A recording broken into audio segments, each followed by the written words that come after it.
할렐루야, 반갑습니다. 2022년 구역공과 10일과 새롭게 갱신되는 공동체라는 주제로 느헤미야 8장 1절부터 12절의 말씀으로 함께 구역공과 교육을 진행하겠습니다. 우리 지난주 생활 가운데 받은 은혜들을 우리 구역 식구들과 함께 풍성하게 함께 나눠보는 시간 갖도록 하시고, 찬송가는 600장과 208장을 함께 찬양으로 영광 돌리시기를 바랍니다.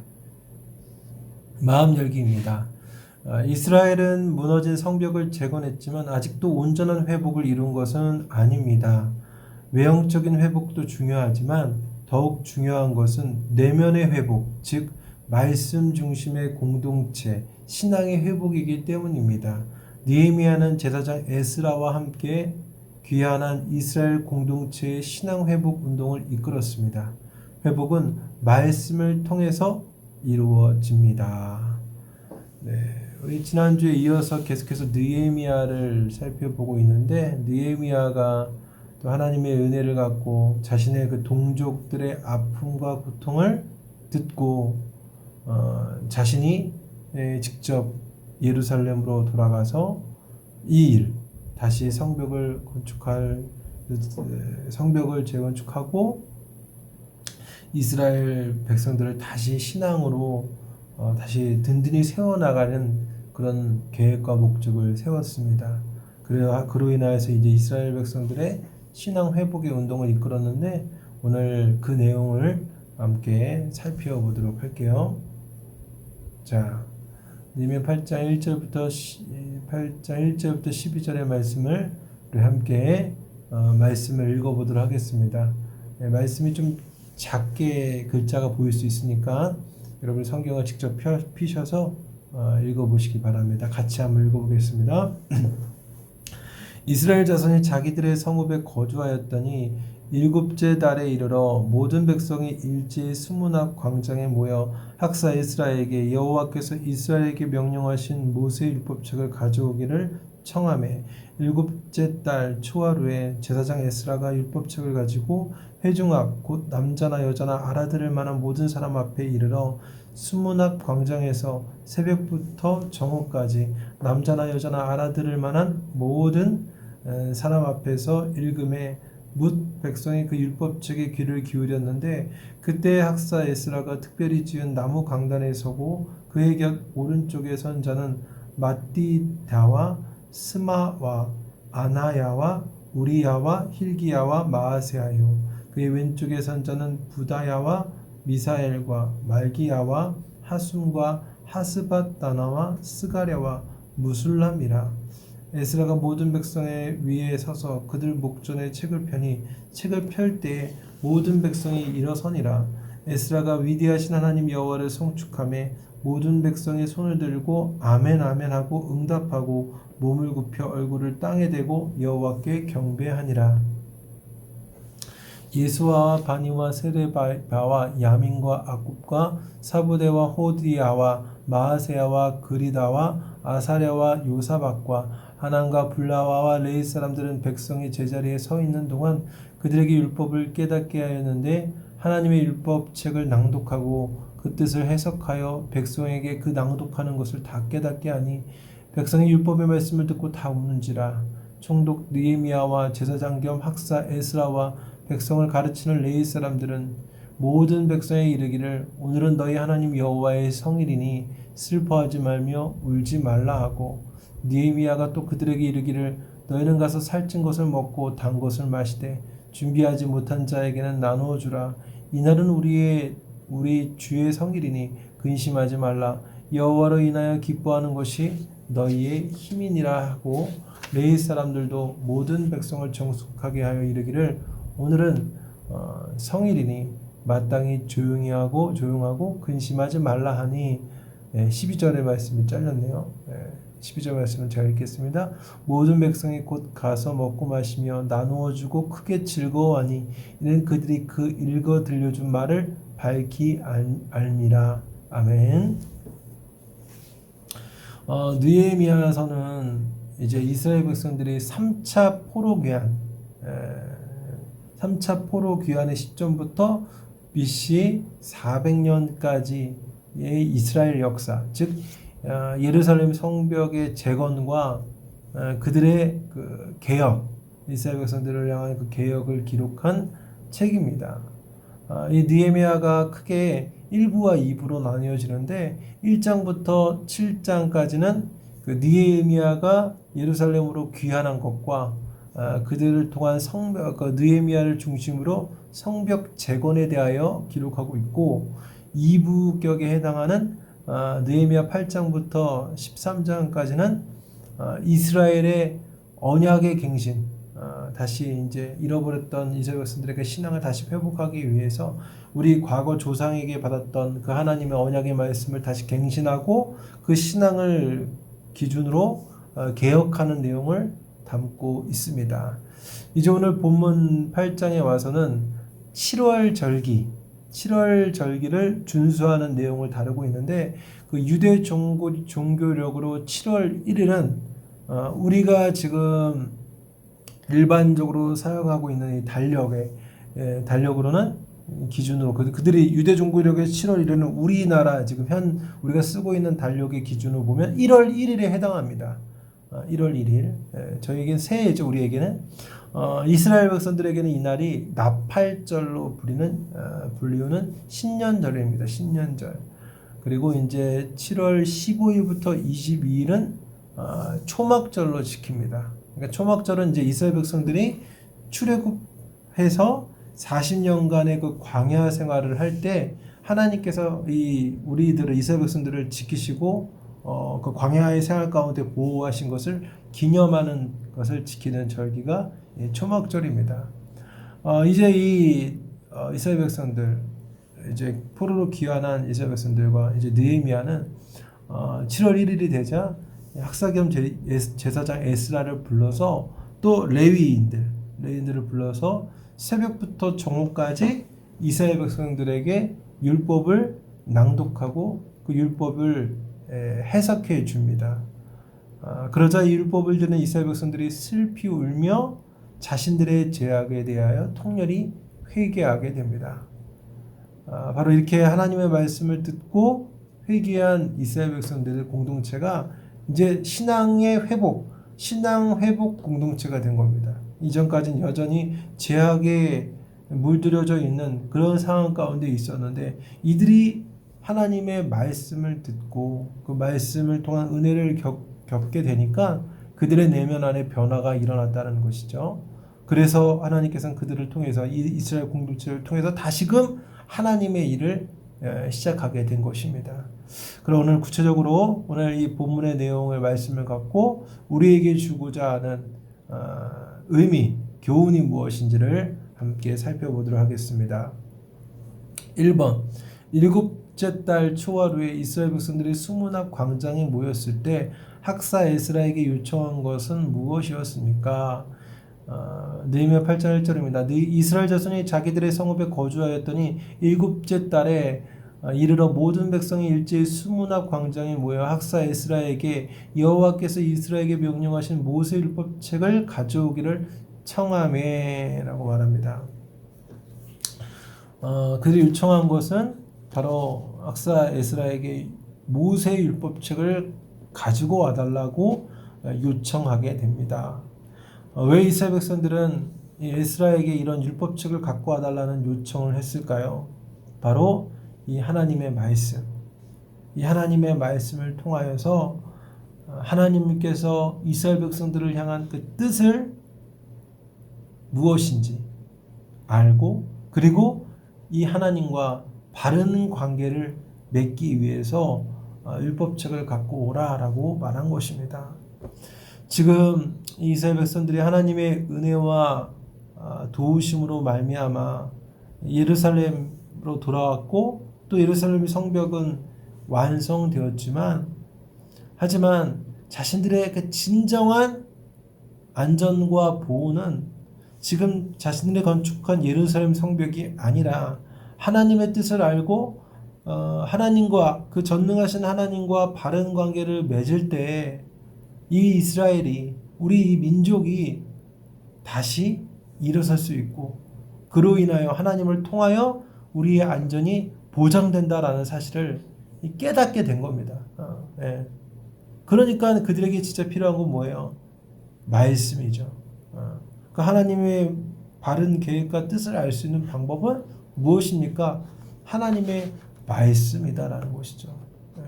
그래서 말씀을 에스라에게 요청한 겁니다. 말씀을 주십시오.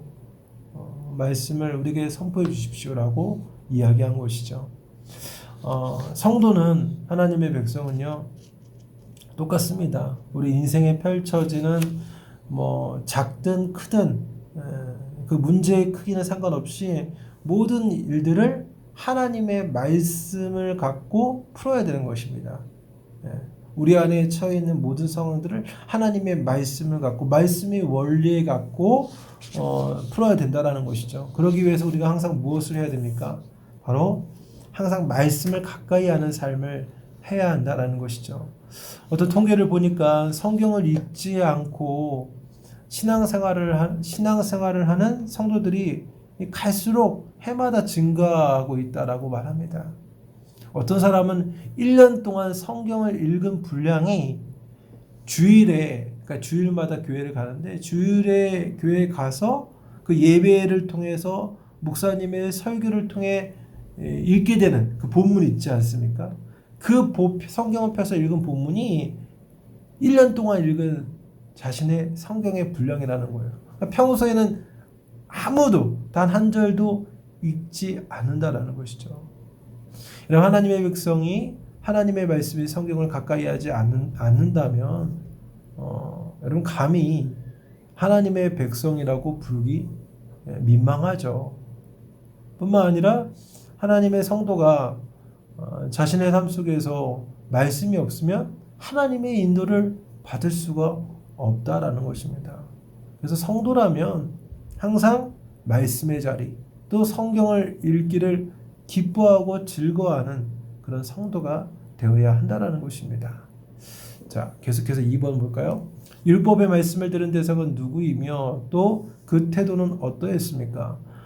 레위기 8장 3절 수문 앞 광장에서 새벽부터 정오까지 남자나 여자나 알아들을 만한 모든 사람 앞에서 읽음에 뭇 백성이 그 율법책에 귀를 기울였는데 아멘. 율법의 말씀을 들은 사람은 누굽니까? 남녀 가릴 것 없이 알아들을 만한 모든 사람이 바로 그 말씀을 들었다라는 것입니다. 여기서 알아들을 만한 사람, 모든 사람, 여기서 누구를 이야기하냐면 이제 지각을 갖춘 사람을 뜻하는데 쉽게 말해서 어린아이까지도 포함되었다는 것입니다. 그러니까 말을 이해할 수 있고 말을 들을 수 있을 그리고 말이 어떤 것인지 이해할 수 있는 어린아이부터 시작해서 모든 이스라엘 백성들이 하나님의 말씀에 대하여 귀를 기울였다라는 것입니다. 뿐만 아니라 그들이 새벽부터 정오까지 말씀을 경청했다라고 말합니다. 그렇다면 적어도 최소한 6시간 이상은 하나님의 말씀을 경청하는데 집중했다라는 것이죠. 이렇게 이들이 경청할 수 있는 이유는 1번 그 질문과 답을 살펴본 것 같은 이유입니다. 하나님의 말씀만이 자신들의 민족을 이스라엘 공동체를 다시 살릴 수 있기 때문에 이렇게 말씀을 사모함으로 들었다라는 것입니다. 그래서 목마른 사슴이 시냇물을 간절히 찾듯이 그런 간절함 속에서 말씀을 경청했다는 것이죠. 여러분 오늘 우리는 하나님의 이 말씀에 대하여 어떤 자세를 취하고 있습니까? 어떤 이들은 목사님의 설교가 30분만 넘어도 너무 길다. 불평하고 원망하고 또 막 30분만 좀 넘으면 계속 시계만 쳐다보는 거예요. 왜 그렇습니까? 말씀에 대한 사모함과 경청에 대한 자세가 부족하다라는 것이죠. 오래전의 이야기지만 그 중국을 방문한 선교사님을 통해서 들은 이야기입니다. 이전에 중국 성도들에게 막 복음이 들어와서 이 중국 안에서 지금은 이제 어려운 가운데 있지만 이전에 엄청난 부흥을 경험했었던 시기가 있었는데 그날 어느 날 이제 그 시점에 한국의 선교사님이 이 중국 교회에 가서 집회 설교자로 말씀을 이제 1시간가량 전하고 이제 마치려고 이제 1시간가량인데 가량 전했으니까 이제 마치려고 하는데 이 중국 그 성도님들의 눈이 휘둥그레진 거예요. 왜 그러냐? 아니 왜 이렇게 일찍 이렇게 말씀을 일찍 끝내면 어떻게 합니까? 막 얘기하고 막 항의를 하면서 막 얘기를 하는 겁니다. 결국 선교사님은 5시간에 걸쳐서 설교하고 집회를 마쳤는데 그럼에도 불구하고 그들의 그 중국인 그 성도들의 눈을 보면 더 말씀을 주십시오라는 그런 간절한 그 사모함의 눈빛이었다라고 그런 간증을 들은 기억이 있습니다. 여러분, 우리는 어떻습니까? 우리에게도 바로 이러한 말씀에 대한 사모함이 넘치길 바랍니다. 말씀에 대한 사모함이 있는 것 자체가 여러분 진정으로 복 있는 사람의 태도라는 것이죠. 이런 은혜가 있기를 바랍니다. 자, 계속해서 3번입니다. 말씀을 들은 이스라엘 백성들의 첫 번째 반응은 무엇입니까? 느헤미야 8장 9절 백성의 율법의 말씀을 듣고 다 우는지라 총독 느헤미야와 제사장 겸 학사 에스라와 백성을 가르치는 레위 사람들이 모든 백성에게 이르기를 오늘은 너희 하나님 여호와의 성일이니 슬퍼하지 말며 울지 말라 하고. 아멘. 이스라엘 백성들이 다 말씀을 듣고 울고 슬퍼했다라는 것입니다. 말씀을 듣고 울었다라는 것은 바로 회개했다라는 것이죠. 이스라엘 백성들은 지금 자신들이 하나님 앞에 얼마나 큰 범죄를 저질렀고 이 말씀 하나님께서 말씀하신 그 말씀의 법과 정반대의 삶을 살았다는 것 이것을 깨달으면서 너무나 하나님 앞에 부끄럽고 죄송스러운 거예요. 하나님 앞에 감히 설 수 없다라는 것을 깨달으니까 그 눈물을 흘리며 회개했다라는 것입니다. 여러분 말씀에는 수만 가지의 은혜가 있고 수만 가지의 능력이 있는데 그 중에서도 단연코 우선되는 능력은 무엇이냐면 하나님의 말씀은 우리가 하나님 앞에 감히 설 수 없는 죄인이다라는 것을 깨닫게 해주는 것입니다. 죄 가운데 있는 사람들은 자신이 죄인이고 계속해서 죄를 짓고 살고 있으며 하루하루 지옥을 향해 달려가고 있는 인생이라는 것을 절대 인식하지 못합니다. 죄인의 특징입니다. 자신이 이런 심판과 저주받을 그런 존재라는 사실을 인식하지 못합니다. 그래서 늘 하나님을 부인하고 죄를 짓는 일에 기뻐하며 사는 거죠. 하지만 이런 죄인 가운데 하나님의 말씀이 정말 제대로 선포되면 자신이 완전히 발가벗겨진 것처럼 하나님 앞에 얼마나 추악하고 부끄러운 그런 죄된 존재인지를 깨닫게 된다는 것입니다. 깨닫게 되니까 어떻게 합니까? 자신의 죄악들을 입술로 고백하며 그러니까 주체 없이 눈물을 흘리는 거예요. 자신의 죄악이 하나님 앞에 너무 부끄러우니까 눈물을 흘리는 거죠. 그러면서 하나님의 그 은혜, 그 십자가의 은혜를 구하게 된다는 것이죠. 여러분 이게 바로 말씀의 능력입니다. 여러분 우리는 늘 이렇게 하나님의 말씀 앞에 우리의 죄에 대해서 철저히 인식하며 그리고 회개하며 하나님의 은혜를 구하고 거룩한 백성답게 살도록 힘써야 한다라는 것이죠. 자, 계속해서 4번입니다. 울고 있는 이스라엘 백성에게 느헤미야가 권면한 내용은 무엇입니까? 느헤미야 8장 10절 느헤미야가 또 그들에게 이르기를 너희는 가서 살찐 것을 먹고 단 것을 마시되 준비하지 못한 자에게 나누어 주라. 이날은 우리 주의 성일이니 근심하지 말라. 여호와로 인하여 기뻐하는 것이 너희의 힘이니라 하고. 아멘. 느헤미야는 이제 막 슬피 울며 괴로워하고 회개하는 이들을 향해서 살찐 것을 먹고 단 것을 먹고 또 준비하지 못한 자에게 나눠주라고 명령했습니다. 여기서 살찐 것을 먹었다, 단 것을 마셨다라는 것은 이 새해의 시작을 기념하는 이 나팔절에 계속해서 슬퍼하지 말고 축제답게 즐기며 기뻐하라는 권면입니다. 뿐만 아니라 느헤미야는 지금 너희 주변의 이웃 중에서 이런 먹을 것을 준비하지 못한 자가 있다면 나누어 주라라고 명령합니다. 바로 이는 이스라엘 백성이라는 이 민족적 그리고 신앙 공동체로서 가난한 사람, 소외된 사람이 없도록 함께 나누며 하나됨을, 믿음으로 하나됨을 너희가 지켜야 된다라는 뜻입니다. 여러분, 이것은 마찬가지 오늘날 우리에게도 똑같이 적용이 됩니다. 우리 믿음의 공동체 가운데 물질로 또 육신적으로 어려움을 겪고 있는 성도들이 있다면, 그렇다면 우리는 주저함 없이 그들을 돕고 그들의 아픔을 나누며 그들을 위해서 기도해야 한다라는 것이죠. 왜 그렇습니까? 우리는 머리 대신 예수 그리스도 안에서 한 몸 된, 모두 연결된 한 몸 된 공동체이기 때문에 그렇습니다. 함께 나누고 함께 기뻐하는 것, 이것이 우리 교회 공동체의 마땅한 선택적 사명이 아니라 마땅한 우리 모두의 사명으로 여기시기를 바랍니다. 또 오늘 느헤미야를 보면 근심하지 말고, 후반부에 보니까 근심하지 말고 여호와로 인하여 기뻐하라라고 명령합니다. 이것은 무슨 뜻이냐면, 너희는 이제 너희가 죄를 깨닫고 돌이켰으면 더 이상 이제 근심한 채로 남아있지 말고 하나님의 은혜로 말미암아 다시금 이 용서받음을 기억하고 기뻐하며 하나님을 더욱 사랑하라는 거죠. 하나님을 더욱 사랑하라. 여러분, 하나님께서 우리를 향한 요구는 언제나 동일해요. 무엇을 요구하시냐? 바로 하나님을 사랑하라는 겁니다. 하나님을 사랑하라. 이것이 우리를 향한 하나님의 요구예요. 하나님을 사랑하는 것. 우리의 삶 속에서 하나님을 사랑하는 신앙적 행동으로 적극적으로 나아가시기 바랍니다. 그것이 바로 하나님을 기쁘게 해드리는 최고의 방법입니다. 하나님의 사랑을 실천하는 것, 이것을 이루는 우리 귀한 믿음의 백성들 되길 바랍니다. 자, 이 나눔과 적용입니다. 책은 하나님의 말씀을 읽고 은혜 받는 일을 나누어 봅시다. 여러분, 우리가 똑같은 말씀을 우리 사람들에게 받았다 할지라도 우리가 깨닫고 은혜 받은 일은 천차만별입니다.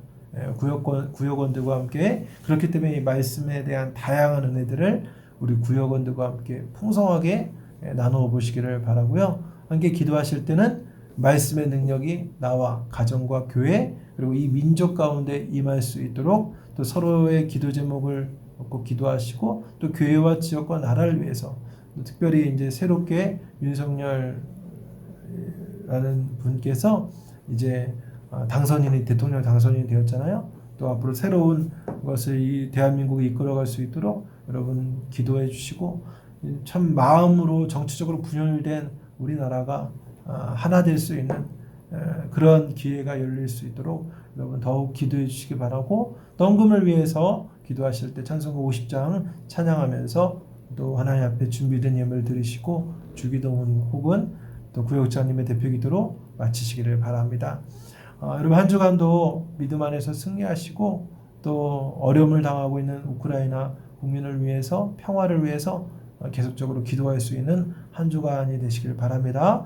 샬롬으로 인사하고 마치도록 하겠습니다. 샬롬, 감사합니다.